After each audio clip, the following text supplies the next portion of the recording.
Thuolo machielo kendo nyakoro Ramogi odhiambo machielo mora ahinya mar bedo kodi nikech chenro chieng' kata otieno ma waikoni mathoth ahinya kotenre koda rameny mar ndalo makoro dhi 360 koda adek kama bang' ne jatend piny Kenya William Ruto chamo muma mar apisi. Nyakoronga juang kaka wasebedo ka wasingoni ni warangoni sectors opogore kweche ma kawuono wagoyo touch e sector mar ng'iyo weche motende kod mibadhi. Jatend piny Kenya William Ruto osewuotho nadegi tende nyaka nokaw kom ka jatend piny Kenya mar abich. Parni seche ma okedo kod weche mag mibadhi kod okenge ma wang'iyo ma oseketo kuom higa achiel makoro dhi karumo ni nyakoro Ramogi. Jatend piny Kenya bende nosingo neno ni arita kwe obedo mongirore pacho ka ma kuting'o kedo kod jonjore mano osebedo ka rocha arita e gwenge mag nyandwat mar okal. To kopogore kod mano bende nomulo weche ma bende otenre kod tayo piny Kenya kendo piny owacho mare bedo gi yot e tayo piny. Omiyo nogwelo ji lemo opogore. E kinde bende manokawo telo kaka jatend piny Kenya mar abich Nyakoronga juang ne nitiere twak wi mag motenre kod kit somo manyasani motisi ni CBC wadhi ng'iyo ni to osebedo nade to ne nitiere twak manoketi ka bende nolosa put mane ng'iyo wechego mag CBC duoko mane gibedogo to bende oseket gi tim nyaka sechegi mano bende warango ni otieno wa kawuono. Yotino ni Lydia bende wadani wang'iya ni to nikech piny Kenya ok e piny kende pinyni tudruok kod pinje mamoko nyaka bed ni timore ka piny bed ka en kod osiepe manyalo bugo tiende e kinde mane gidwaro bed ni en dwaro mar osiep mar dongruok kata dwaro mar weche mag tudruok e yo achiel kata machielo. Mane momiyo wang'iyo ni wuodh jatend piny William Ruto kod jotelo mamoko manoyiero e limbe mag pinje maoko. Bende Nyakoronga juang nyalo paro ni weche mag thieth ne gin weche manotere gwenge kata mane counties duto ma pacho ka wadhi rango ni to weche thieth osebedo nade kotenre kod kaka governors osewuotho to be sir magiseyudo chal nade to sekta mar thieth ahinya nyaka ne chak telo mar Kenya Kwanza osebedo nade thurka. Ramogi wan gi mathoth kaka wasingo ni wabiro bedo wang'i kendo iti kinde duto ka wamenyo ni gigo matimore mar nyisi adier ni ma e kama piny Kenya ochimo. Omiyo mokwongo wairo ne thuond weche. Luoro kwako gwenge mag Lamu bang' ka jolweny buora mag KDF onegi monj mar njore. Wanya bedo gi katiba maber kaka neno marwa ni. But ka waonge gi the discipline mar nacha kendo rito the constitution wabro ano. E chenro makende kawuono wamanyo wuodh jatend piny Kenya William Ruto e sekta mopogore nyaka ne okaw telo e pachoka. Nakada koro yango ni e kind ji 20 pachoka ng'at achiel kuomgi en Jamatha Sasa mar Kongo.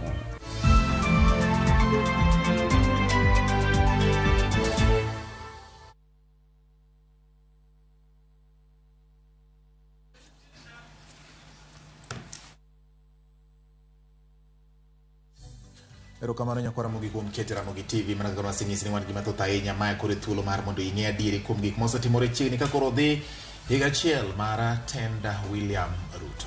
Koramga juang wantiere kanyo gi Wilson Ochuka maloko na weche gi odhiambo ma kawuono be thuolo mar miyo wapache nyaka tudo gi magi mwamenyo ni e tend William Ruto higa achiel nyaka nokaw kom mar tend piny Kenya kaka jatelo mar abich mar piny Kenya. Machiegni nyinga Lydia Okeyo. Machiegni nyakoro Ramogi nyinga George Bati. Luoro kwako alwora ma Lamu kaluwore kod monj mar njore ma otimore kendo ma oweyo ka jolweny moko mag KDF onegi. Report ma ochiw gi tend KDF oyango ni nyamburko mar jolweny go nonyono miruti manochiki e bwolo e gweng' ma Milimani Basuba e kaunti ma Lamu. Yangore ni jolweny go ne rik owuok e kambi ma Baure ka gidhi omo jamni moko e gwenge mag Milimani kama ne rik obila mag GSU kelo ne gie jamni go. Kanye ma nyamburko margi ne onyono miruti ma ichich ni notegi gi jonjore mag kweth mar Al-Shabaab. Jolweny ma ohinyore itimo negi thieth e od thieth manitiere kambi mar jolweny ma Manda.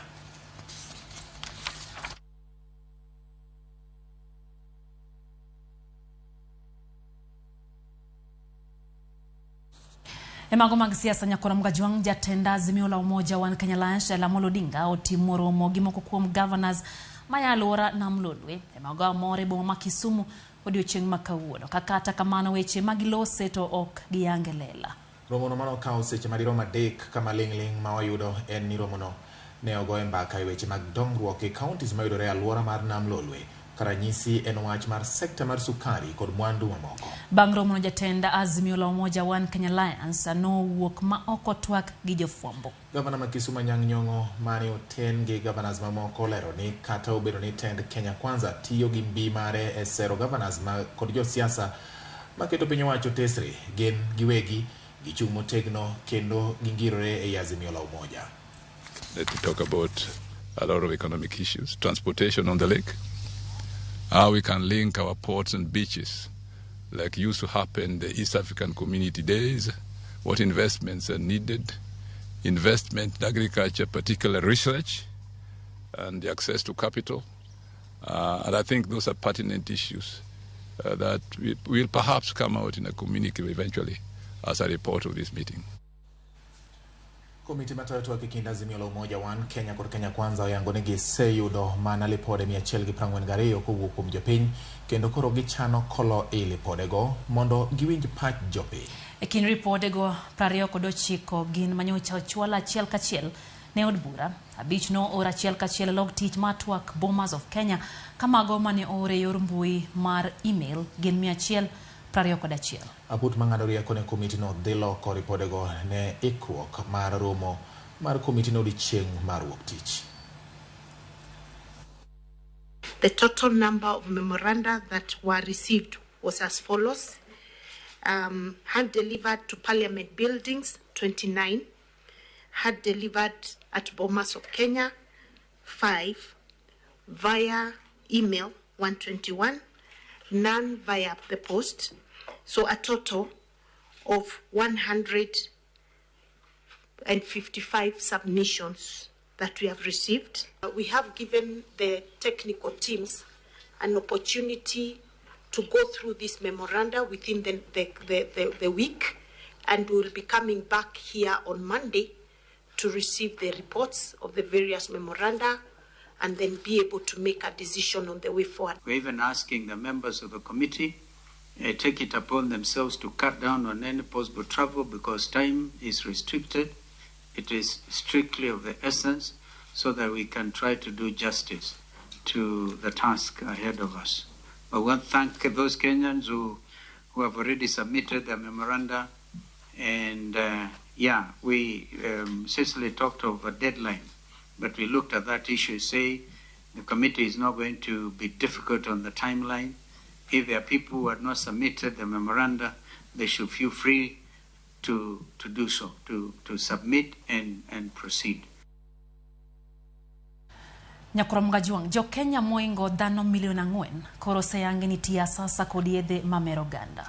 Nonro otim kod bad migawo makedo kod yedhe mamero ji nakada yango ni kong'o ema thoth oganda tiyogo e thurka ka iluwe kod ndawa to kod njaga. Kwan manakado gole wi jok mantiere kind higni 15 nyaka 65 yango ni ji milion 1.3 kata tamala 5 madho kong'o asasa. Moingo dhano 800 kata tamala 3.3 madho ndawa asasa ka ji maromo 227 kata chiegni tamala 1 to tiyo kod mira asasa. Nakada wacho ni kwan jogo mamadho njaga omedre chiegni nyadiriyo nyaka 2,234 kata tamalo 0.9.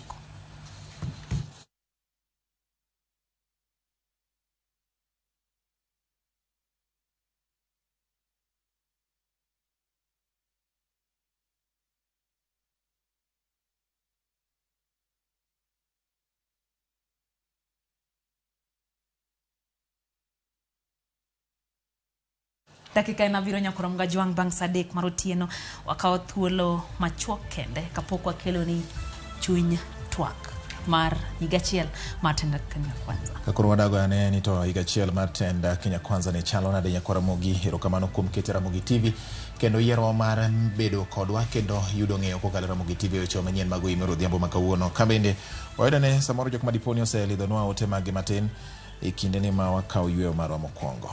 Neno kanyo ote kanyo mowuoka ir Mr. Omolo Seko mano japuonj maduong' marodi primary school wacho ni ntiere kodwa chendo ka jojbati wacho ni kaumos kabende aneno kanyo ote moya ir Peter ngadho kantiere Gema Sumbi wacho ni en bende osechekin kaka pile kendo girito ng'io twak mano motenre kod wuodh William Ruto. Wilson Mboya aneni kachi wacho kanyo ni in kanyo Haya, wacho ni obedo piny gi monde ne ariyo. Achiel luongo ni Karen, achiel nyinge Irene.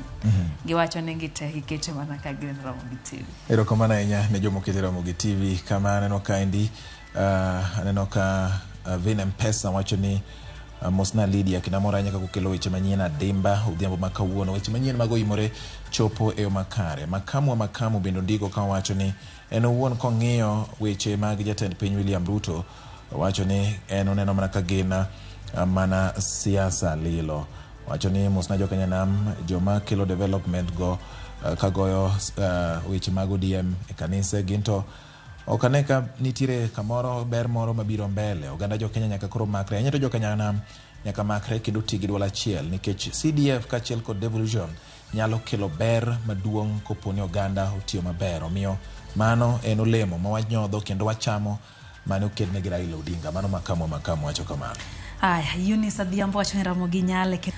Eunice Adhiambo wacho ni Ramogi nyale kendo girito kata mana kaka jatend piny Kenya oseuto. Stephen Otieno mwalimu bora ni kacha wacho ni in beni seche kin. Peter Onyango kaya Muhoroni bende wacho ni ntiere kodwa e chendro.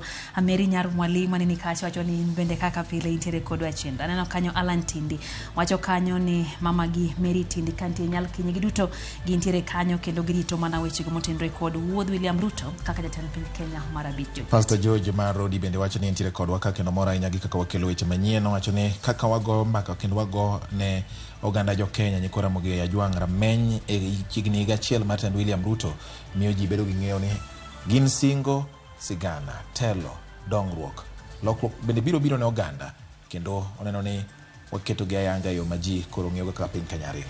Otis Nyakwar Nyawade to wacho ni tend Kenya Kwanza ng'eny mana gi koko ni koko ema gisik gi goyo to jo KDF to Al-Shabab nego. Wacho ni kura ng'o magikonyo go oganda Jokenya. Mano pach Steven mano pach Otis Nyakwar Nyawade wacho ni entiere kodwa koya Sindu Mwala. Juma Sonko woda hero kantie Londiani aneno oti mari kanyo kaito Besi Lukendo wacho kanyo ni weche gichopo ka gintiere suri karungu puoch gi pak ne Ramogi TV kuom kolo tend William Ruto nyaka nodonji office kendo nyiso jopiny bedo wang jopiny mana kaka ne wasingo. Min zone yani ni kacha ka intie kalangero kamano kuom kete Ramogi TV. Kabina neno Kochieng mwa director wacho ni waneno neno chenro makare mar OIMORE maler gin gi jaoda iluongo ni Millicent ka gintiere gi magi wago baba gi malicha ahinya kata kamano Ramogi to ginyal pogore go amor kaka waneno Ramogi TV gi baba na Dismas Odero wacho ni mosne mama iluongo ni Helen Odero mano Faith Nyamarindi Ramogi TV nyale Lydia ka nyaungu wacho ni nyau game en Beatrice pane ondiko kanyo to kondiko malera ahinya koro kakeni huwuok kanye kawuok Migori Ramogi TV neno maler kendo mora ahinya gi weche manyien mag OIMORE. Tabil wacho ni mano Tabil Juma wacho kanyo ni en bendo seche kin kaka pile wacho no mora ahinya gi chenro mwapange chenro ni mara OIMORE kata neno kanyo Peter Ondungu kantiere game bende wacho ni en bendo seche kin mano kanyo game Asumbi ote mano kanyo mar Victor Mayasi wacho na Lego Karapul Ramogi TV jonyo negi kendo girito weche gomotenre koda twak mawapango negi kaito wuod Mina Kodhe Titus Otieno Tonda Kennedy Collins Jasidi Ndirambo duto gintiere kod George Bati oyo matin. Oyo ne matin nyakora Ramogi kaka Lydia wacho no to ka dugo wan gi weche ma korka wadonjo e chuny weche manyien mag OIMORE wang'iyo ni to ndalo 360 koda adek gi seche bora jatend piny William Ruto sirikal mare osewuotho nade kik dhi mabor ka udugo to pod weche manyien mathoth biro ni Ramogi TV.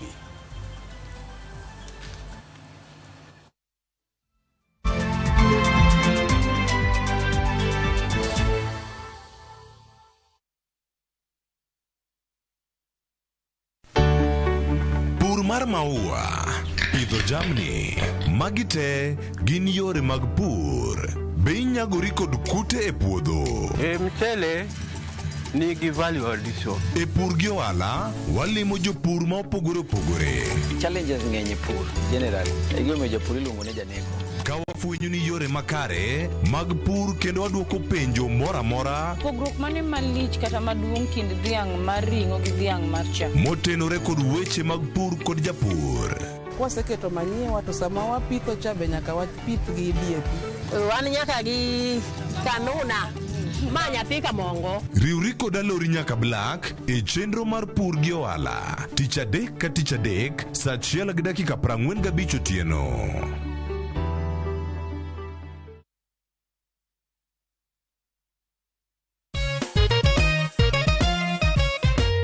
Nyakoro Mogajwang, nyinga en Collins Okaka, jalendo mari mar weche manyien e nyakalondo mari migeno gilala mar Ramogi FM. E kinde ni modhialo higni 20 nyaka ne wachak lendo kata nyakalondo ni chak dhi e yamo. Wado kodiero kamano kuom wuotho kodwa kuom higni go duto. Kaka meso mar choko weche manyien wahikoni mathoth mabiro golo odok e iti kendo ketie wikoki mondo mi ibed ka ing'eyo duto matimore e alura mari koda ka pinje maoko. Happy birthday Ramogi FM. Ero kamano kuom wuotho kodwa. Radio Ramogi, kar chuny jaluo.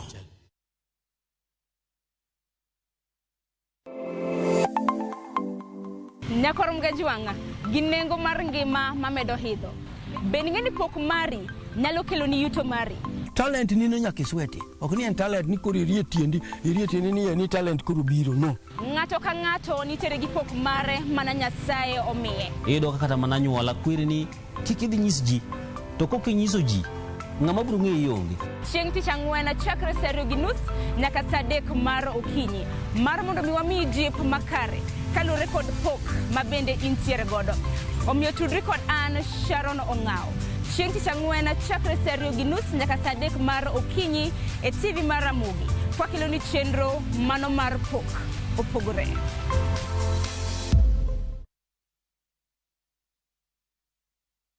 Wekelea na shabiki kaende. Ile siku ulipigiwa ukaambiwa $500,000 ndio hiyo John. Ulisikia aje? Nilistuka. Nilistuka sana. Mimi shabiki na nadeku place tena. Kutoka Kikuyu Sub County.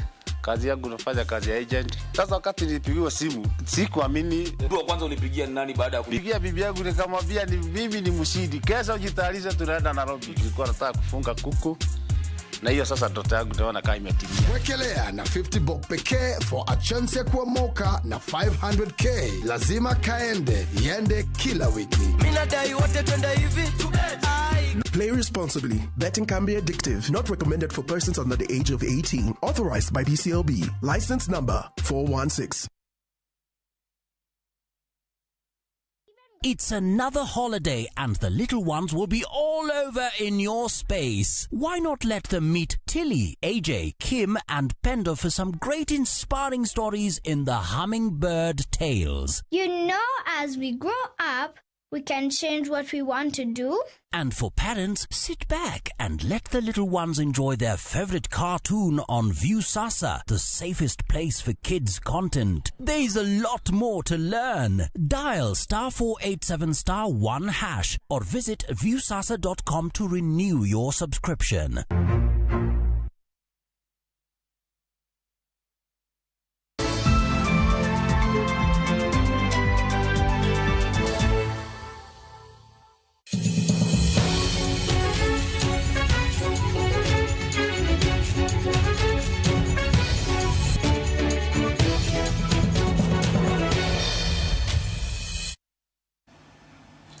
Machiegni nyako Ramogi, wach yie mane wang'isi ni wakedo ni kawang'yo ni ndalo buora kakoro dhi higa achiel nyaka ne jatend piny Kenya William Ruto donje telo kendo los sirikal matayo piny Kenya bang' yiero ma higa 2022. Rito ngima kod mwandu mag jopiny en ting' mar sirikal.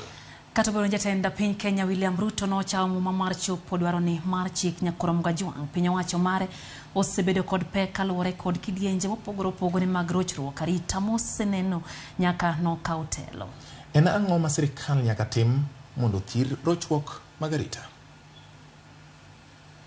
Ne chamo muma kaka jatend piny Kenya mar 5 William Ruto ne oketo singo mar yayo piny Kenya. Nikiweka tu Biblia Tuesday chini mimi na wao. E odiechieng' chamo muma kendo kawo ligangla mar tich, jatend piny William Ruto ne osingo jiwo weche mag arita ma ne ochakore kod miyo bad migawo mar obila thuolo mar tayo omenda gi kigin. Bang' chiwo sir ma kamano, jatend piny ne ochako kod amend kedo kod jokuo jamni nyandwat mar hoho mar okak kane okalake kendo golo chik ne jatend migawo mar arita Kithure Kindiki kod nyawadgi mar jolweny Aden Duale mondo kaw tich kamargi kendo gine ni muoch bunde mag jomaundu ma jokuo jamni ok ochako winjore kendo e gwenge mag Omar Okak. Nimemwambia Profesa Kindiki atoke ofisi Nairobi aende aishi kule North Rift mpaka hiyo mambo ya wananchi kupoteza maisha yao iishe. Ma ne omiyo Kindiki kod Duale ochiwo thuolo ne jolweny mondo konyo obila e kedo kod arife matuklu manosebedo ka kelo wich bar ne jodak nyandwat mar Omar Okak. Kendo sirikal ne olando ni onge wuoth e seche mag otieno e gwenge mayudore e counties kama oting'o West Pokot, Elgeyo Marakwet, Laikipia, Baringo, Samburu kod Turkana. Tero jolweny mondo ked kod jokuo jamni ne obedo seyo mokwongo mane jatend piny William Ruto kod tende oyudo. Kaluwore ni chik ok omiyo jolweny thuolo mar donjore kod arita ma pacho ka. Kata obedo ni Ruto ne osekamano, e limbe mare gwenge mag Elgeyo Marakwet ne oramo ne jolweny go biro medo bedo kono kata mana higni 100 nyaka gine ni arita odok e wang'e gwenge makono. Kama itachukua miaka 100, jeshi watakuwa huko miaka 100. So hamuna shida. Tutajaza askari pale mpaka wale wakora watakosa mahali ya kupumua. E kinde mane jolweny medo seko Irogo, Gode kod Holni manitiere nyandwat mar Omar Okak. Dwe mar adek higani, apaka maduong' e weche mag arita nogoyo piny owacho mar William Ruto kano ofwenyore ni kwan oganda buora ne onegi kendo ike bungu ma Shakahola e kaunti ma Kilifi. Kapenjo en kama ne apisa mag piny owacho ne nitie ka timbe sakrilego ma kamago ne timore. Kata obedo ni jadolo ma itudo kod din ma Coach Paul Mackenzie ne omaki, nyaka sani sirikal pod bagni e wi ng'at mowinjo kawo ting' e wi tim manokelo tho mar maloyo ji 400 e bungu ma Shakahola. Ma ne omiyo jatend migawo mar arita Kithure Kindiki ogolo chik mondo non kanise manyalo bedo ni nyayo puonj mobam. Ka jatend piny William Ruto bende ne okoni jodolo matayo puonj mobam ibiro rakruok godo mana kaka jonjore mamoko kama oting'o jokuo jamni kod kweth mar Al-Shabab. Na ule Mackenzie ule hatoki jela tena. Ule hatoki jela, atazekea pale jela. Na tunaomba Mungu amweke miaka mingi ndio aone Kenya ambayo itakuwa Kenya salama, ambayo itakuwa na hii maneno yake ya upumbavu. E kinde mane jatend migawo mar arita Kithure Kindiki okono bano bad sati mar yango diere wi nek ma Shakahola, jokanyo mag kweth mag Al-Shabab bende ne ochako kelo tiendgi e pacho ka kod monj mag miruti michike buolo, tim manomiyo jatend migawo mar jolweny Aden Duale ogolo siem mar kedo kodgi e pacho ka nyaka piny libamba ma Somalia. Na tunaambia Al-Shabab, chuma chenu kiko motoni. We will hunt you down in Kenya and in Somalia, and we will destroy your infrastructure. Kata bang' Duale golo siem kendo piny owacho bende chungo yao tong' mar Kenya kod Somalia. Jonjore go pod timo sidi kod monj magi ka koro sani gikwalo nyaka oduma kod chiaye bang' timo monj ka wich bar ma sirikand Ruto nigo en kedo kod jonjore go e kuonde ma gipondo mana kaka notim e kinde telo mokalo. E kinde mar ameny mag piny owacho ne pod ng'iyo kaka inyalo thir Al-Shabab. Rochruok arita bende nomuoch Transmara, asere ne dirore kendo puothe bende iwang'o kaluwore kod sigu e kind dhoudi makono. Kapok gweno nomuonyo wang' kal, rochruok mar arita ne omuoch Sondu e tong' mar Kisumu kod Kericho, kendo weyo ji ariyo kowito ngimagi kama moko 15 nodong' kod hinyruok. Ma nobedo mana kuom kinde manok kapok monj machielo timore e gwenge mag nyaka Jimo e tong' onogo ma Kisumu kod Kericho. E thuolo mane sirikal medo singo chung' mar gejo arita ma Thurka, rot machielo noneno arita mar mbui bang' arife ma jolidho e lai mag tudruok mag mbui ne odonjo e lai mar sirikal midendo ni e-Citizen, kendo ng'uko chenro mar laino ma ne okelo buok kendo nyiso ni dwaro nitie mondo sirikal ojiw arita ma aching' kod mag mbui bende. Ndalo manok bang' sirikal yango ni othira arife mag mbui go, wach mar kambi mar Walcoin bende ne omuoch ka nyaka sani penjo en ka bende piny owacho keto kenge mag arita ne nonro mag oganda jo Kenya. Ma en bang' kambi mar Walcoin ma ikoni ne ok ondikore pacho ka nonro ma iye mag oganda jo Kenya kokalo e menyo tong wang'gi ka nonro margi nyaka sani yangore ni okan mana e piny Amerika.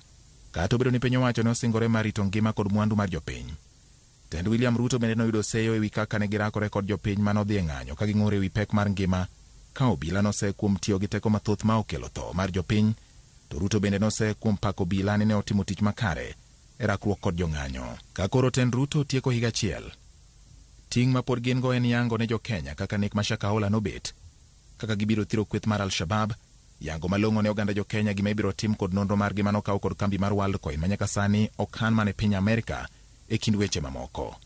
George Bati, Ramogi TV.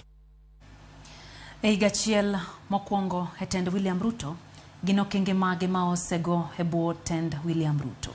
Ibiro paro ni tend William Ruto ne okawo telo e kinde mbaka mane igoyo ewi chenro manyien mar somo ma idendo ni CBC.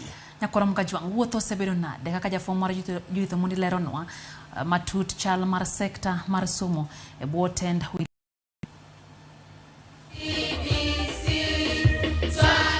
Sekta mar somo ne ni koda chiedh nade maka kod kacha yare kinde mane piny Kenya ochomo e yiero maduong'.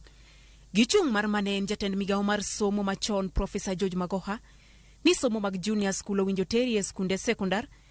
Thoth singo mag Kenya Kwanza e kinde kampen nen manyo yore mamoko mag choro somo mapachoka ma opogore gi kaka ne oriko itere sirikand Uhuru Kenyatta. E tarik 13 dwe mar 9 higa ma okalo, kinde mane jatend piny Kenya William Ruto chamo e muma, ne osingo mar tiyo kod pach jo Kenya e kelo lokruoge e sekta mar somo ahinya to e CBC. Mane okoni biro timore mana ka jopiny ogolo pachgi ne aput mar somo mane osingo yiero. I will establish an education reform task force in the presidency which will be launched in the coming weeks. It will collect views from all players in line with the constitutional demand of public participation. Kinde ne okokalo. Tarik 30 dwe mar 9, Ruto ne oyiero aput mar rango weche somo. Apudno ne owinjo chiw duoko margi bang' dweche 6. Ne otelnegi kod Professor Rafael Munavu. Tarik 1 dwe mar 12 higa ma okalo, moko kuom lokruoge ne osechak tim. Kokalo kuom paro mane ochiw kod apudno, bang' choko pach jopiny, jatend piny e tarik 1 no ne olando ni somo mag junior sekondar masani yango kaka junior school owinjo dong'ie skunde mag primar. Kwa sababu kulikuwa na mfutano kwa mambo ya CBC. Mimi mwenyewe naamini ya kwamba uamuzi wa kwenda CBC ni uamuzi ambao ni mzuri. Ndalo achiel bang' lendo mar Ruto, mane tarik 2 dwe mar 12 no, ne ochiwo chik ne duol mandiko jopuonje e pacho ka TSC mondo mi ondik jopuonje 30,000 kama thothgi ne owinjo chwali e skunde mag junior sekondar kochopo dwe mar 1 higani. E dweche 8 mokwongo mag tend William Ruto, ne osegolo chik mondo mi ndik jopuonj maromo 56,000. Ma kata bed ni jatatije mar TSC Nancy Macharia koni podok romgi, to heo kwan mar jopuonj ma osebed ka indiko e piny Kenya ahinya to hik sirikal moro amora ma okwongo. This year, in January and in July, we've hired an additional 56,000 teachers. We already have a deficit of 116,000 in this country. And we have previously been employing 5,000 teachers every year. So that 1,000 will go a long way.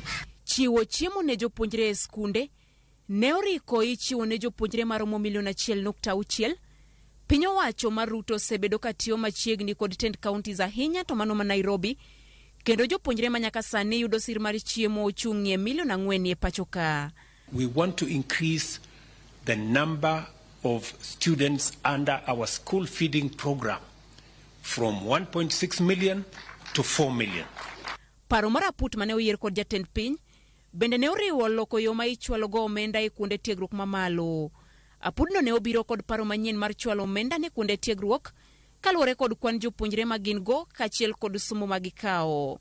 Mbalariany ka mbalariany ne ochiwo omenda mag somo ma gichiwo, kendo e chak dwe mar 8 jatend migawo mar somo ne oyawo mbui mondo mi jopuonjre or kwayo mag sir kod hola. E paro manyien ni, japuonjre mani piny 45,000 e mbalariany kaachiel kod 42,000 e kuonde tiego tije lwedo kaluwore kod nonro mar piny owacho biro yudo sir chuth ma ok ochulo kata siling. Manyalo gini e diere to biro chulo omenda mar somo e 7% ka hola kod sir mar sirikal to biro kawo 93% kaluwore bende kod nyalo mar japuonjre. Riwruoge mag somo ma ok mag piny owacho kata kamano osebedo ka golo ng'ur e wi chenro ni manyien ahinya to e kinde ma jopuonjre nyicha osechako donjo e kuonde tiegruok. Wanafunzi wengi zaidi ambao wamefuzu kwenda katika vyuo vikuu ingali bado wamejipata katika hali ya kutojua kama wataweza kupata ufadhili ama wataweza kupata ufadhili. Na vile vile kulingana na zile sera mpya ambayo serikali imetoa kuhusu mambo ya kufadhili wanafunzi wengi ambao hawajatimu miaka 18 wamejipata katika ile hali kwamba hawezi kuweza kujaza zile fomu. Ebero sekta mar some kuonde tiegruok mamalo, Ruto bende ne opuodho mbalariany matiyo e yor mbui Open University of Kenya. Tarik 3 dwe mar 8 ne omiyo mbalariany no teko mar chako chiwo puonj mage ka okalo e yor mbui e nengo manyicha gi yango ni 1,105.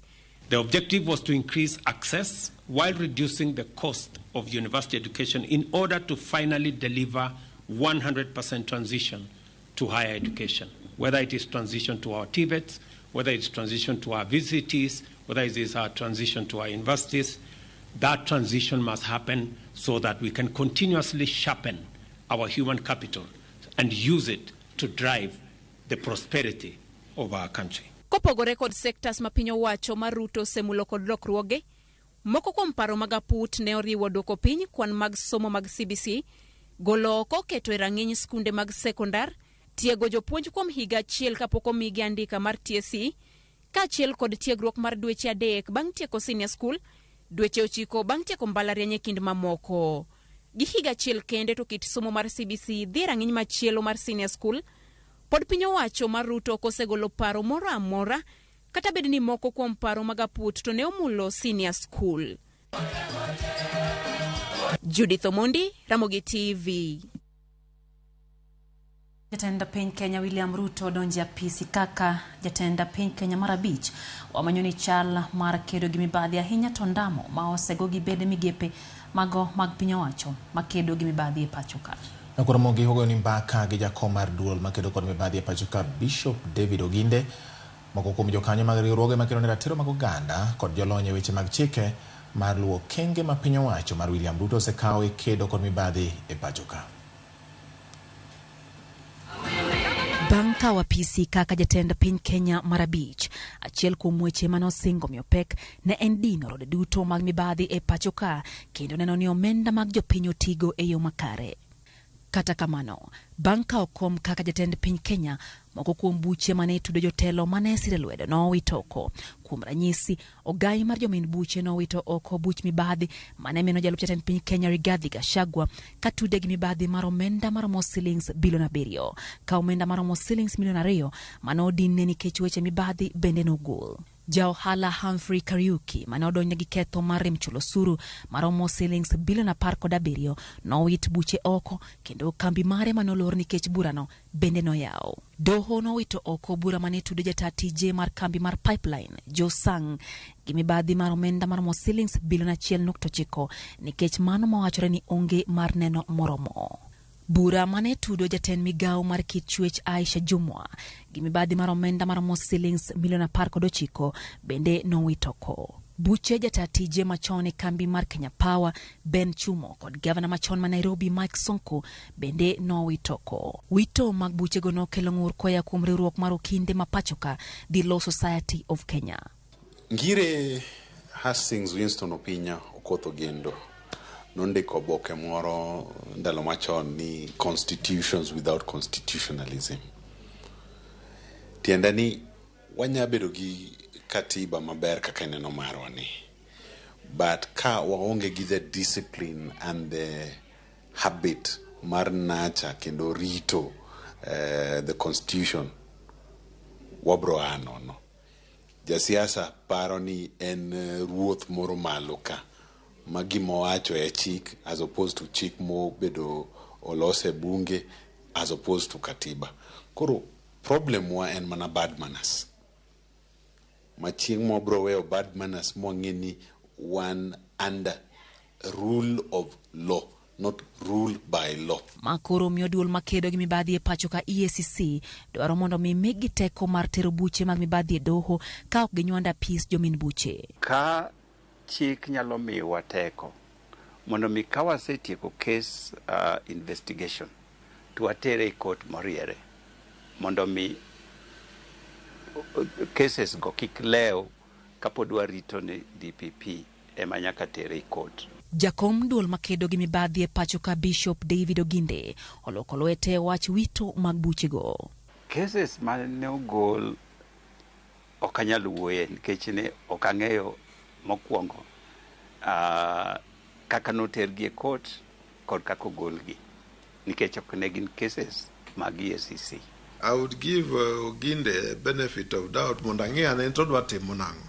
But mar Bukala gi leadership ne mano kala chato ok anen akia ni samoro diponi ane mawanga ok nena ahinya but akia what to assess. Kinde machuok mokalo mibadhi mar sukari nomino tend Kenya Kwanza kane sukari gunde 20,000 manori kose wach ni ok berge ngima dhano nolal kamano kangi e kar kano mwandu mantiere Thika ka bende ne chich ni diponi gisechope dukni mapachuka wach makoro keto ngima jo Kenya kamarach. Mibadhi mar sukari no yangore ni nomieno jatend migao moro kod jod bura mokariyo. Jatend jotije mapachuka Felix Koskei nolando ni apisas maromo 27 maya e bad migepe machalo KRA, KEBS, DCI, EACC kod bad migao mar obila no chungie tich kutudre gi lal mar sukari no mano winjo loki obed ethanol. E dwe no mar abich, jatend piny Kenya William Ruto nowito okogwelo mar Dr. Josephine Mburu kaka jagoro mongirore bad migao marango weche thieth kod ler mar oganda kod rango rang'iny mar mwandu. Bang' wachore ni mwandu mag KEMSA itiyogo e yo maokare. Bang'e no yangore ni notimo lokruoge moko e chenro mar ng'iewo nede mag suna kama omenda maromo shillings bilion 3.7 nolalie kowuok e aguch omenda mar piny mangima. Dwe mar auchiel gane modhi moko mag tedo norwake pachuka tok chik wach mano omiyo josiasa maketo piny wacho tesre dwaro mondo mi jatend migao mar ohala mapachuka Moses Kuria gwetao. Kata kamano buch mibadhi mar modhi ni wach ne olal Meru kendo pok owach wach ne kendo. E kinde limbe mare imbo mar piny Kenya dwe mar 8, jatend piny Kenya William Ruto noyango wich adek motegno mobiro tiyo ge kedo gi mibadhi e pachuka kama oting'o tweyo jo mibadhi golo gi e piny Kenya kata kowo gi e polo wach makoro sir gi jakom EACC. Nimesema hawa watu mambo yao ni tatu, si ndio? Either wahame Kenya ama waende jela ama waende mbinguni, hakuna dawa ingine. Nitie seche moko ma inyalo wang' an awuon yaosega wang' kod ji kabet piny ka wan analyze cases. Ang'iyo ng'ato masebedo ka respect ni ng'ani ng'ama aluoro to ka koro kes obiro mang'iyo gik motimo iwang' maseche moko iparo kata odhi polo ok rach. Bishop Oginde wacho ni omor gi okenge ma jatend piny Kenya William Ruto osebedo kakao mar kedo gi mibadhi e thurka. Kwalo pesa mag jopiny ok oyie kodo. Omiyo mano wan kod gumor kod president nikech en owuon owuok kendo wan koro wanyalo luwo bang'e mondo mi wati tich mosemiwa kaka Anti-Corruption Commission. E kinde mokalo moko kuom josiasa mano oseweyo apisi ranyisi en gavana machon ma Kakamega Wycliffe Oparanya ne ondhi ka itudo gi mibadhi e kinde mane gini apisi ma osebedo kanyuolo paro bura. Koponi nyaka sani pok itero gi e kot kare weche manyicha wachore ni samoro nyichi dwani mondo ibwog gi mondo kik gigo ahinya koponi timo tuani mag campaigns gi mag duty go te kare samoro diponi na en mar siasa to kikawo siasa iketo ei wach mar mibadhi nikech king'iyo jatend piny ni en manokoni na oket osiepene to gi jok mane gone bul ni noket gi matek ni koponi na gidwa golo duondgi moro kata gidwa miye support to ni duoko wigi manokoni ya kikiti gi siasa kata state power mondo mi gogo siasa to karang'o miyo empesa ni kuro chal ka gima ema odwa tiyogo. Waseketo ni okwadwa rwako siasa e tich mwatiyo. Omiyo ok inyal yudo nwa mako ng'ato ni wach siasa kata waluwo ng'ato ni wach siasa. Mano ema nyalo ketho nwa tich kabisa. Jakom EACC oywago counties mapachuka ahinya to mago makaluo mowacho ni mibadhi otimo enewa kakoro okwajo telo mathurka mondo miyowe ich lach kod wuoro mar dwaro yako mwandu jopiny magikone to weyo gimane lweto bila. Nyocha machiegni watimo investigation masiaya. Weche moedo siaya ok ber tana jasiaya. Nikech waedo ni jogo matindo matiyo county government ochamo pesa mathoth miwuoro. To kawa interrogate gi kawa penjo gi intere gi omiyo timo gima kama. Tiyudo ni gin jogo moor. Gima gitimo ok gitim nikech gin. kidhi dwaro maler tiyudo ni pesano ok okonyo nyakono kata jalo, pesano omi jatelo. Jatend piny Kenya William Ruto podonano ni sirikande dhi loyo lweny mar mibadhi. Oganda jo Kenya oketo ratil mar menyo kaka lweny ni dhi gowo. Lydia Okeo, Ramogi TV, Nairobi. Kawazuri nyako Ramogi, higa achiel mar sirikand Kenya Kwanza e telo. Migao mar thieth en achiel kuom migao ma osebedo gi weche ma kod kacha kochakore gi twak ewi chenro mar thieth mar Universal Health Coverage, twak ewi ratiro mag nyamrerwa, chenro mar thieth e bwo agulu mar NHIF e kind mamoko. Sekta mangima mar thieth osebedo nade thuolo ni duto nyako Ramogi Jwang. Jafwambo marwa Judith Omondi kolonwa lipodno. Mane en tarik 13 dwe mar 9 higa ma okalo. Odiochieng' ma jatend piny Kenya William Ruto ne okawie kede koa kuom Uhuru Kenyatta mar bedo jatend piny Kenya mar 5. Nyasi mane oyuorie kod jotelo ma opogore, twak mar jatend piny bang' chamo muma, singo mage ne gin moko kuom gik mane irito kod ji mathoth. Warango thieth. We shall reform the National Insurance Fund to make it a social health insurance provider, improve procurement of medical supplies, deploy an integrated state-of-the-art health information system, and most importantly, provide adequate human resources at all levels. Ruto ne ochiwo ting' mar migao mar thieth ne Susan Nakumicha. I, Susan Nakumicha Wafula. E tielo mokwongo mar kawo telo, Nakumicha ne ochako kod luoko bad migao 2 mag thieth, duol ma ochung' ne keyo gige thieth e pacho kae KEMSA, kaachiel kod okumba mar thieth mar NHIF. KEMSA kulikuwa na wizi chungu mzima, lakini mimi na kifagio yangu nimeanza kufagia. Pili ni kufagia NHIF. Moko kuom lokruoge mane oketie KEMSA ne oriwo loko jokanyo mag board, golo mane en jatatije Terry Ramadhani, kendo loke kod Dr. Andrew Mulwa mane oriko tiyo e migao mar thieth. Bende maromo ji 200 mane tiyo e yor kojolo e KEMSA ne ogolie tich kod geno mar keto omenda moromo mar tayo tije kod nyiewo gige thieth e yo mayot. Those who are in contract will not be renewed. It is because we want to optimize for the sake of having enough money to develop this country.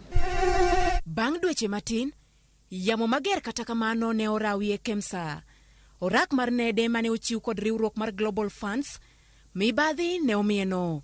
Mi Global Funds ne umayo piny Kenya oragno. Moko kuom jotelo ma mibadhi ne omieno, kama oting'o mane en jagoro ma ongirore migao mar thieth Josephine Mburu, ne owito tijegi. Lokruoge machal kod mag KEMSA bende ne otimie okumba mar thieth mar NHIF. Tol mar mibadhi mar nedegi, kata kamano ne omedo mienjo ne ji mathoth mane ochopo e nyim kamiti mar thieth e od bura mondo mi oduok penje wi mibadhi mar KEMSA. Kata bed ni apedha osetime moko kuom bede migepe mag thieth, pod nitie luoro e wi mibadhi e sekta mar thieth mangima.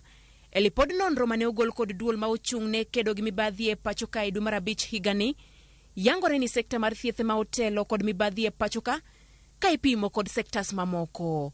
E nonro no, atamalo 86.3 mar jochiw thieth, kaachiel kod atamalo 80.6 mar jopiny, ne oyie ni sekta mar thieth opong' kod mibadhi.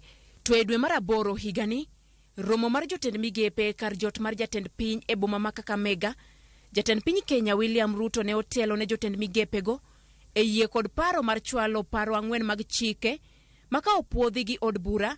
Kenya Kwanza geno ni dhi kelo lokruok e sekta mar thieth. Paro mar chik ma okwongo en matayo omenda mag bero ute thieth, Facility Improvement Financial Bill. Mar 2 en chik mabiro kano nonro mag jotuo kod weche gige thieth e piny owacho mamalo, ma en Digital Health Bill, keto chike mag thieth e piny owacho mamalo, ma en Social Health Insurance Bill, kaachiel kod loko nyamrerwa jotij piny owacho mantiere bwo Primary Health Care Bill. Ma tend counties kata kamano ywak ni nyalo bedo matek kaluwore ni omenda mar chulo nyamrerwa kaka jotich ma ongirore nyalo bedo matek. Our revenue streams that are of a healthy nature have not been incorporated in this bill. That includes mostly public health functions like meat inspection, Riwruok mar lakteche pacho kato wacho nang'o ewi dongruok mar thieth. Peterson Washira, jakom mar riwruok mar lakteche kuko, koni ka ipimo kod piny owacho ma okalo, tend Kenya Kwanza pok ochopo kare singo manegi chiwo. The Jubilee government really did much, though I actually think it was underappreciated. In fact, the biggest salary increment we have ever got since independence was in 2017 during the Jubilee regime. Washira bende koni negitimo winjruok kod jatend piny mar ndiko lakteche 20,000 higa ka higa e pacho kae, gino manyaka sani higa achiel bang' chamo muma pod odong' negi lek kaka lakteche. And there are several things that we had agreed on, one of them being that once he comes into power, that we were going to have at least 20,000. Miyo mahino e hik gima okuongo en bero chenro mag tich mar masinde mane ochwali e counties kod piny owacho mamalo mondo mi okonye e chiwo thieth. Magi masinde ma oriwo mag x-ray, mag pimo kansa kod mamoko, ma Washira koni ber ka ichwalo jolony manyalo tiyo kodgi e kinde thieth. The managed equipment services was actually a game changer. And the narrative that had been peddled that counties were losing money from the managed equipment services was not actually true, because it is the national government that was paying through conditional grants. You know, a conditional grant is not shareable revenue. Jumbe adek ma okalo, migawo mar thieth ne ooro jolony e counties duto 47 mar rango rem mantie mondo mi giti kod lipodno e kelo lokruoge. Judith Omondi, Ramogi TV. Ramogi higa achiel nyaka ne ocham muma, jatend piny osebedo ka gwelo jotelo e lemo mopogore opogore mondo konye tayo piny owacho mare. Kar obedo ni moko kuom gwelogo osekelo ng'ur kendo ochopo nyaka e doho, chung' ma jatend piny Kenya en ni dwaro mare en mar kelo lokruok ne jo Kenya kendo kobi nyisa kwede e pok mar piny owacho mare.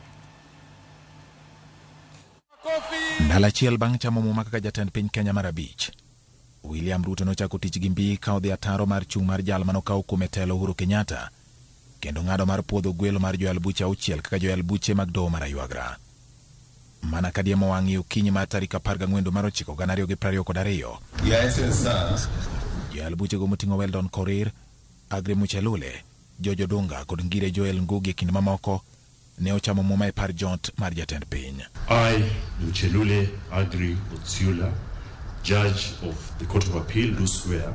Kata obedo ni jatend piny ne okone timo mano mondo tek bad migawo mar doho, joma ne ng'ur kaluwore kod ng'eto mar bura wi duoko mar ombulu mar jatend piny yiero 2022 ne onyiso luoro ni chal ka gima ma ne en ranyisi ni William Ruto ne manyo kaka onyalo loso tiende mondo doho obi otim mana gima odwaro. I know the judges here have waited a bit longer than they should.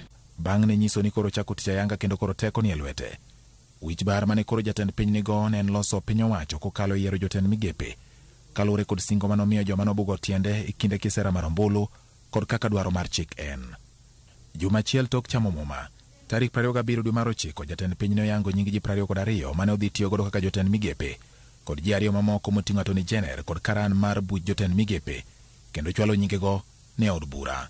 Minister for Roads, Transport and Public Works, the Honorable Onesimus Kipchumba Murkomen, Minister for Information, Communication and Digital Economy, Mr. Eliud Owalo. Kopogore kod telo mokalo manoyiero jotend migepe ma jolony kendo ok josiasa, Karuto, josiasa koting'o manoyier yiero mokalo noyudo thuolo e listino. Magi noting'o Kipchumba Murkomen, Aden Duale, Mithika Linturi, Moses Kuria, Alfred Mutua, Penina Malonza, Salim Vuria, Aisha Jumwa, Alice Wahome e kind jotelo mamoko. Eji 24 go bende noting'o Musalia Mudavadi mane ogwel kaka jatend jotend migepe. Lemo manokelo ng'ur ni William Ruto ni uchugo lemo machike mapacho ka ok opuodho. Kata kamano William Ruto to nokoni lemono dhi kelo ne yot e tayo piny owacho mare.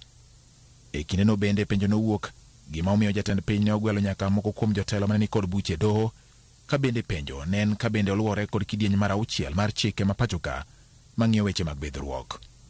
E kinde mane od bura piedho jotelo mane Ruto gwelo, piny ne obedo ne moko kuom gi madiny kane oyangore ni moko ne ok nyal duoko penjo malong'o kendo ne gionge kod ng'eyo matut ewi ting' mane ritogi. Order, honorable members. We shall call the meeting to order. Kata kamano od bura ne opuodhogi duto kendo jatend piny bende ne opuodhogi ayanga tarik 26 ka koro jopiny ne oketo wang'gi mar ng'iyo kaka gibiro tiyo.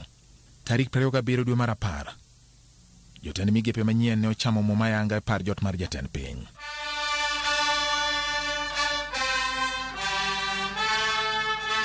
And I will hold my office. Kata obedo ni penjo ne nitie kit jotelo manogwelo kaka jotend migepe, Ruto nanenore ka gima nodewo mine ka e kind ji 24 go 8 ne gin joma mine.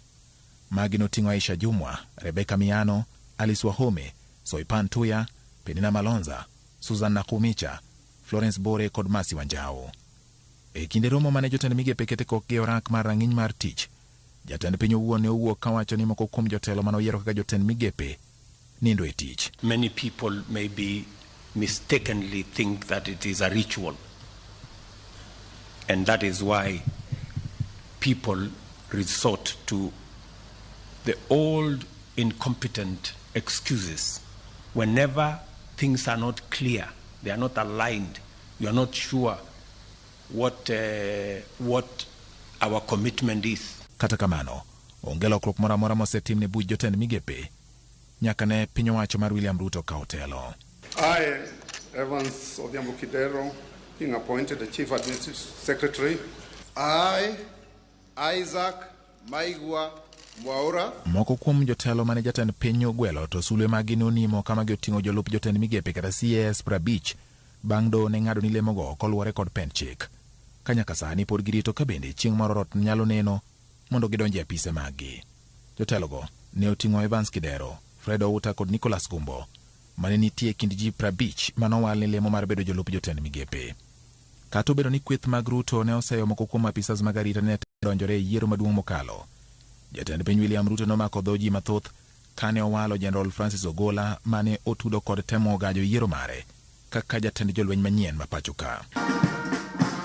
E higa achiel bang' telo mare, jomoko osebedo ka seyo William Ruto ni tende dewo dhoudi 2 kama moko to idiyo ka Ruto wuon to koni tende onywando ji duto kendo oikore mar tiyo ne jo Kenya maonge koda kwede mora mora.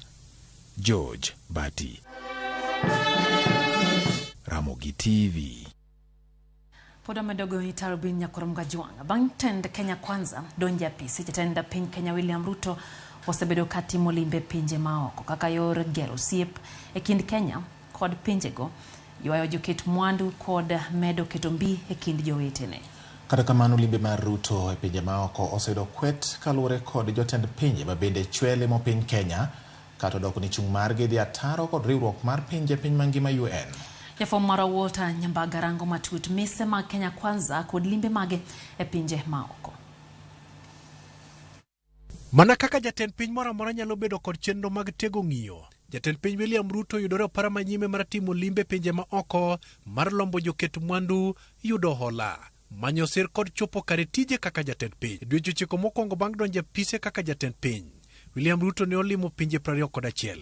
E piny mar Ingresa, Ruto ne ochako timo limbe e boma ma London e dwe mar 9 higa mokalo e hik mar Malkia Elizabeth. Bang'e ne ochako dok kendo sidho kingi mar Charles mar 3 dwe mar 5. Dwe nogo ne otimo limbe piny Amerika e kendo chuo nuore kendo e dwe mar 12. Limbe mare pinje mag Afrika bende ne pok wiyo wilgone mar ne otelimo pinje kaka Ethiopia, Uganda, Tanzania, Misri, Eritrea kod Burundi. E higa nogo Ruto ne olimo Korea ma Milambo kapok ochako limbe higani, ma bende moko kuom pinje mane osechako time limbe riwo koda ka France, German, Belgium e kind mamoko.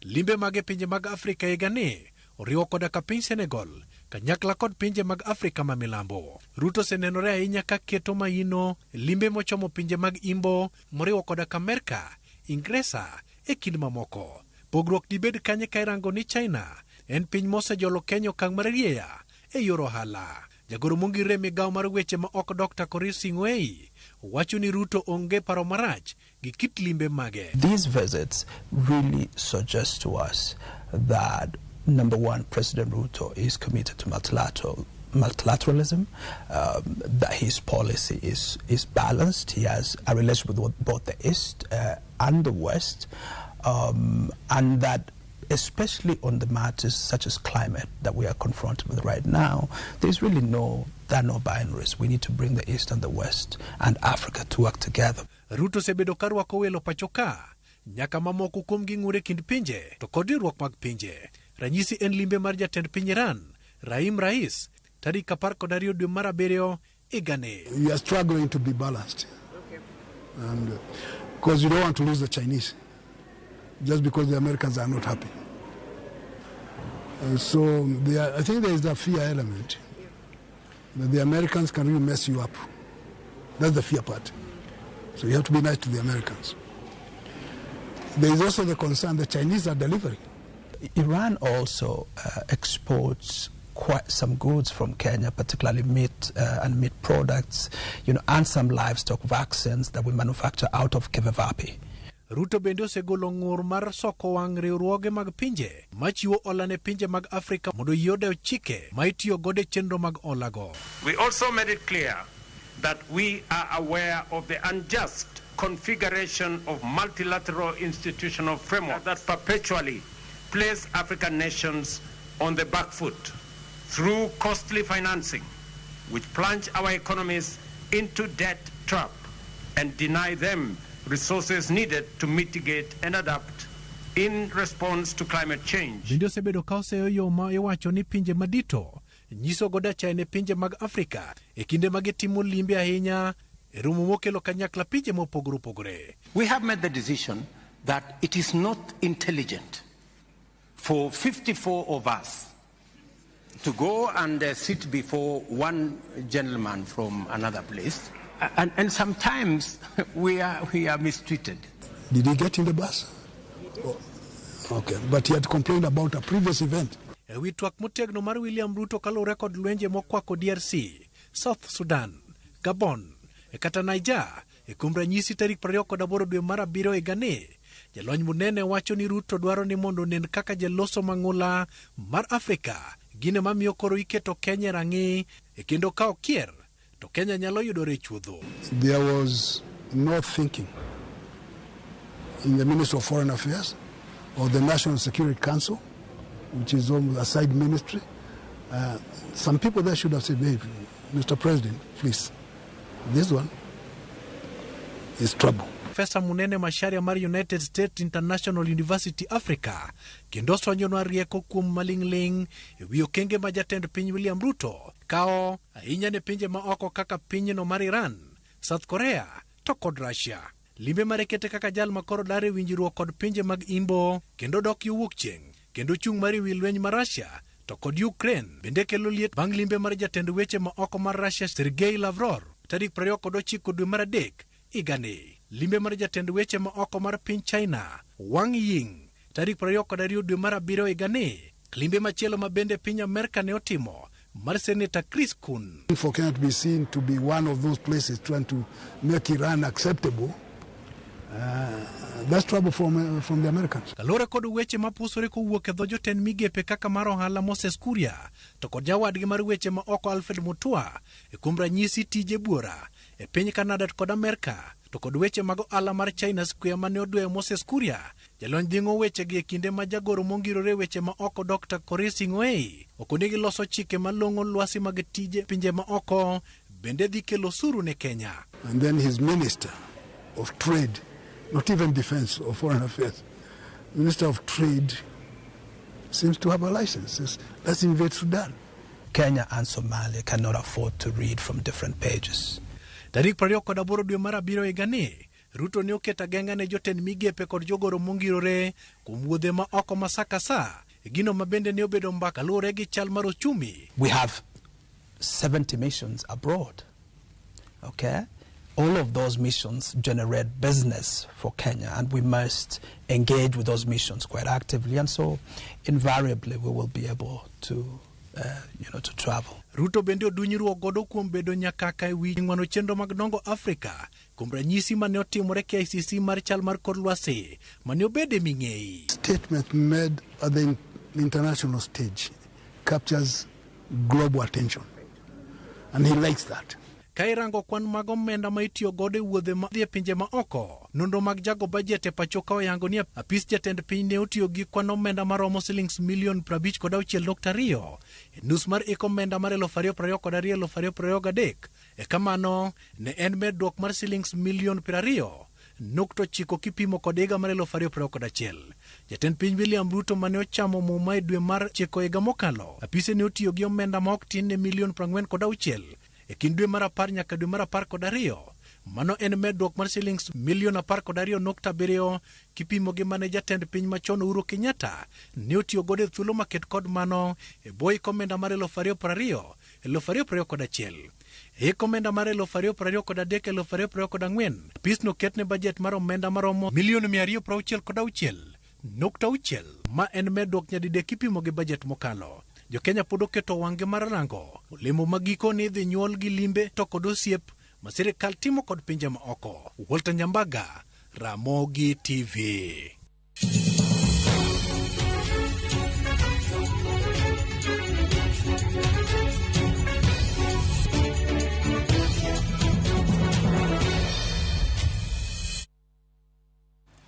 Korom ga jong mane chal mar weche kaka wuotho osebedo higa achiel nyaka ne okaw telo kaka jatend piny Kenya mar 5. Kata kamano wan wanyisi kaka weche chal paro ma oganda golo bati to mar oganda. Bende paro ima mana rayaw mar odiochieng' maduong' mabiro bedo chieng' tich adek mar jumani koro chopo tarik 13 odiochieng' machal kod mano mane Ruto chame muma kendo ma dhi bedo twak mar adhai bedewa mag fwambo e Royal Media Services karka kutingo nyakalondo mar Citizen TV, Inoro TV, kachiel kod Ramogi TV, nyakwa Ramogi kama twak biro bedo kawang'eyo ni to higa achiel mar William Ruto osebedo nade. Twak mabeno tesi ni the big conversation nyakwa Ramogi wadhi yao dhod twak kabende wadhi bedo kod welo kanyo moya migi pogore anya mag piny owacho gibigi wach kende gi George Bati ni to osebedo nang'o. Jopiny bende biro bedo gi thuolo mar diro penjo magi ni to ang'o ma poni gibiro timo higa mar 2 mabiro chakore tich ang'wen mar jumani bang' ka wasetieko twak ma odiochieng'no. Ruth Nyathi Ochieng' wacho ni owuoro ka higa achiel oserumo to singo mano singne jopiny to pok ochopo kare. Wacho ni mambo emosenyisgi ni matatu to pok gineno ka nitie singo mose mambo emosgiseng'eyo ni matatu. Collins Owadi wacho kata ni nitiere Siaya County oneno yo makare, wacho ni tuta ema pod giwinje itgi pok gineno tim minyasi amone magi ma osechopo kare. Otis Tinga oganya ni kati wacho ni nitiere live ka nitiere pogi kanya mkago bende neno Onyango Gonyo wacho ni Ruto nyalo mana tieko mibadhi koweyo ukabila kata koweyo kedo gi duond buche ahinya mago mag siasa. Benta Charles wacho ni Kenya ka onge gima chakore marum koro wach mar Shaka Holacha ji no kuny te koso sirikal nol koso ang'o matimore kono chal ka gimi pimo wi oganda mano pas Benta Charles. Magi penjo mano wacho ni gine ting' ma sirikal ni godo mar yango ni oganda jo Kenya hie gik ma otimore kod ng'ama ibro kauni ting' e wi weche machal kod mago.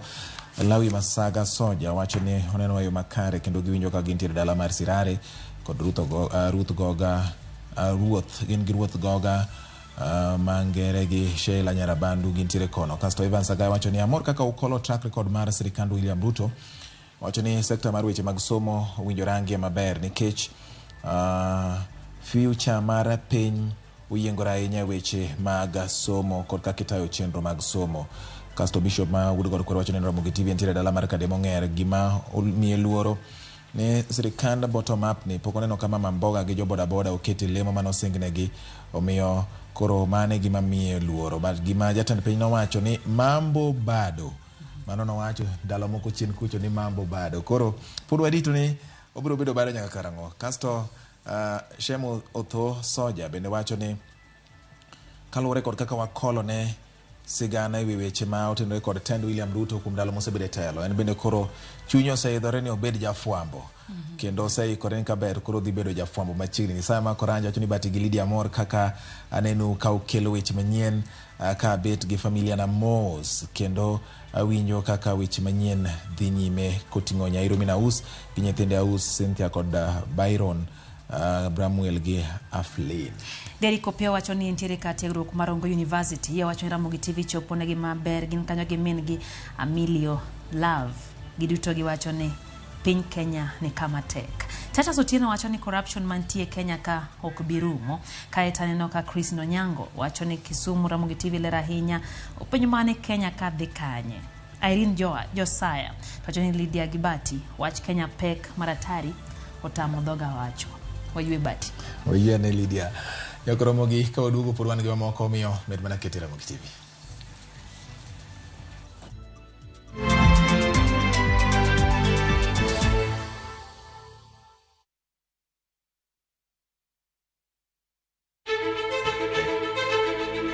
Kokalo kuom lakteche kod thieth, wayudo ng'eyo kaka dendwa tiyo. Nitie hormones mar ng'ama miyo kata ng'ama nyako. Iluongo ni estrogen gi progesterone. Kendo wayudo ng'eyo kama inyalo yude kony moluwore gi weche thieth. Daktari en tich ne thiedho oganda mondo oganda odhi maber. Kaka wadak e kinde ma ok ong'ere. Ngimawa en gima duong' moloyo. Ka en ng'ama osiko ka ywaka en kama osechopo dwa kawo ngimane. Kineno science gi wek rito. To e penj laktar wakelo ni lakteche molony to gilero ni weche thiedho tuoche ma opogore opogore kod rito kit ngima maber. Anyalo tiyo kod chiemo e geng'o thiedho kaachiel kod timo bero ngima wa bende. Yes, erokamano.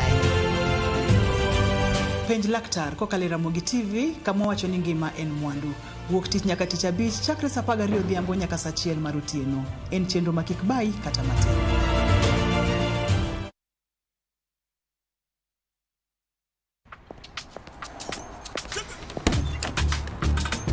Oh, nice dashboard. Thank you. Gari yako ni mzee na venye dashboard yako inakaa mpya, mbichi. Is it new? Acha hizo tropi, unanichocha. Ipata pana si mpya. Neat. Manze, and that smell. So fresh. What's your secret, man? Nimekuwa nikitumia Tropical 2-in-1 car dashboard polish since I bought the car. Just spray, wipe, and your dashboard looks as good as new always and smells fresh. Haijawai parara. With Tropical 2-in-1 car dashboard polish, your car dashboard looks new always, fresh and shiny. Available in 4 exciting variants and in all leading supermarkets from Tropical brands.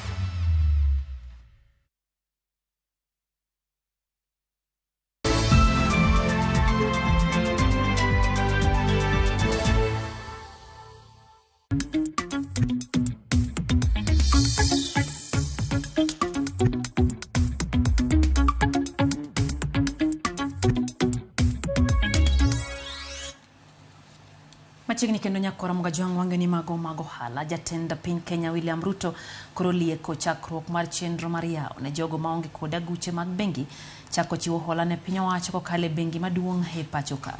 Ruto manoloso e nyasi mar yango chenro mar yawo agulu ma ichiwo negie kata michiwo nego piny owacho hola kata CDS. Ne owacho ni jogo maonge kod aguche mag bengi bende nyalo chiwo hola ne piny owacho mondo giyude nyinyo ma ichulo ewi hola ma gichiwogo. CBK bende koro ijiwo mondo miyo yawo thuolo ne jok mantiere kod omenda matin ne 50,000 mondo oket mwandu e chenro mag chiwo hola ne piny owacho. Possible for Kenyans who do not have a bank account but have an M-Pesa account to also participate in this space. I also want to ask the team to look at the possibility of Kenyans in the diaspora who may not necessarily have a Kenyan bank account to use their Visa or MasterCard or credit card accounts to be able to also participate in the purchase of government securities. I suspect that that person in Moyale may not necessarily have the 50,000, but they could be having 5,000. And because there is no requirement now for them to travel to Nairobi and they can transact on their phone, there is absolutely no reason why we cannot facilitate that person in Moyale or indeed in any part of Kenya to have a transaction of 5,000. Koro mogodonjo ne wach mabende koro kelo buonjo ne oganda mawuok Migori mano koro bang' Homa Bay. Ni piny owacho mar kaunti ma Migori olando ni alap mar ndeke malichota dhi chako bedo kod ndeke mating'o jowuoth kochakore tich adek mar jumani. Jopiny koro dwaro ni tend kaunti ma Migori otiko thuolo mar yawo chenro mag ohala kod limbe alworano. Jafwambo marwa ma Migori Jojuma nigi lerni. Le kaachiel kod siso mag oganda e kaunti ma Migori mar idho ndege ka wuok e paw ndege no mal chota koro gik chopo bang' rito kuom higni mathoth. Tend piny owacho mar kaunti ma Migori olero ni ndege mating'o jowuoth mawuok Migori ka ochomo Nairobi koro dhi chako tich chieng' tich adek ma jumani. Nikech Kenya Airports Authority process mar gero terminal building chakao thuolo mang'eny, county government odonje. Koro wagero terminal building to kod abolition block.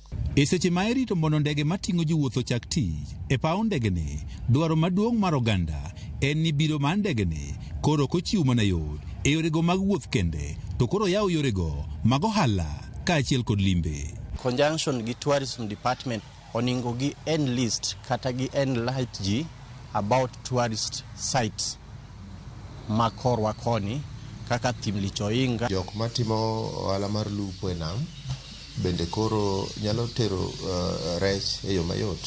Kaunti ma Migori nitiere kod kuonde timo limbe mathoth ma oting'o mano ma thim Lichoinga ma oyangi kod piny mangima. Wangeni tourists will be in a position to afford coming to Migori. Wasendiko application gi jo KWS kagi nyalo miyo animals, wild animals bede thim Lichoinga. Jogo mantie sekta no mar limbe wach ni gintiere kod geno ni biro mar ndek matimo jowuoth ni koro dhi ting'o malo wechego mag ohala. Investors nyalo biro in the morning and do their issues in Migori, and then they can fly back to Nairobi and continue with their daily businesses. Paw ndege ni mali chota nyaka ne med lach mare higni 2 mokalo ok ni obedo kod ndeke mating'o jowuoth. George Juma, Ramogi TV, Migori.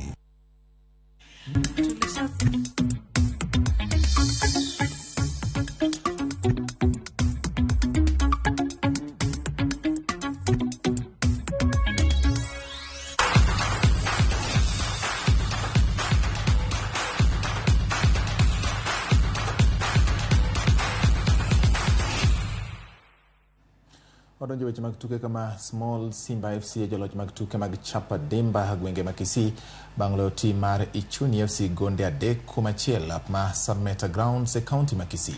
Emmanuel Onwonga noloyo ne Ichuni gol makende e dakika mar 11 okalo kuom picha choma.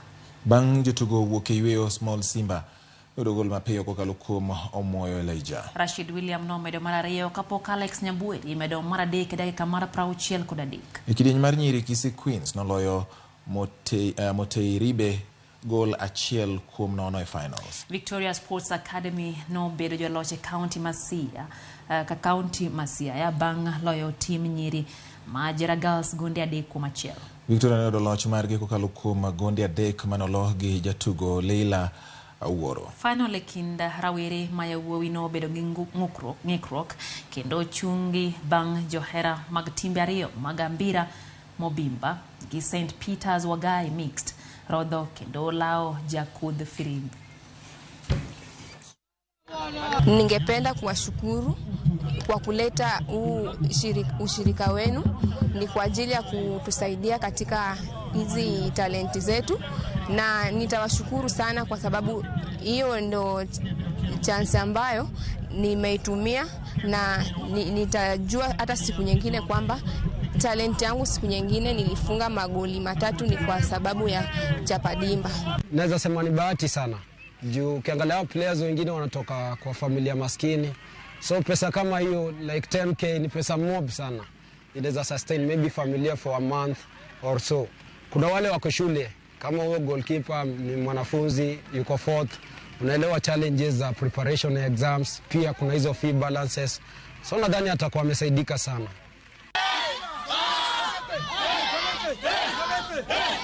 Wasiri nyakora mogi koro yugaga en mor mane omako jogo mane tugo kanyo. Tim mar wakeni mar Harambee Starlets osechako timo ikruok margi ne tugo e kindgi kod tim mar Cameroon ka jaloch biro ng'ado tiko mar donjo e tielo mar 2 mag manyo tiko mar donjo e tuke mag pinje Afrika.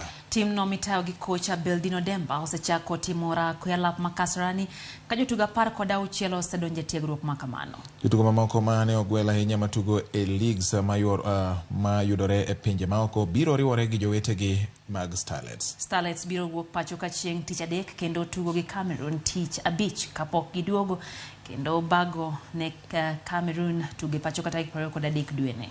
Jaloch e kind tim mar Harambee Starlets gi Cameroon biro rakore kod jaloch e kind tim mar Gabon gi Botswana. Tim mabiro loyo biro yudo tiko mar yore tuke mag wakini e pinje mag Afrika mibiro bago e piny mar Morocco.